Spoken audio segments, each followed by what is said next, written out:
Hi, I'm Chris Lucas, the Excavator Product Manager for JCB North America. And today I'll be explaining the icons on the membrane control pad in our mini excavator machines. As you start the machine, you will notice the membrane pad light up. All options currently installed on your machine will illuminate. In this example, you will notice there are some features here not installed on this unit. However, note that the membrane pads are all the same, and for the sake of this video, we will review each icon. Starting from the top left, in position 1, we have the hydraulic oscillator, or also referred to as the safety to go button.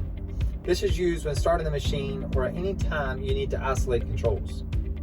In position 2, this is your toggle attachment. 3 is used for auto vent, for venting auxiliaries, which a separate video can be found on how to do this. Number 4 position is the auxiliary toggle, switching between auxiliaries 1 and 2.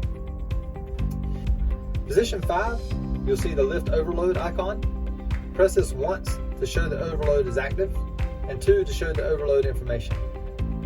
Position 6 is your auto idle feature.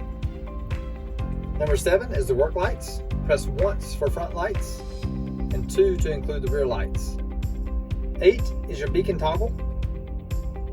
9 is your wipers. 10 is the hydraulic quick hitch lock and unlock. 11 is used for auto warm, and your 12 is your auto stop feature. The desired settings, idle times, attachments, etc. can be set through the display. I hope you have found this video to be informative. To find out more about our products, you can visit jcb.com or go to our YouTube channel at youtube.com/JCB North America.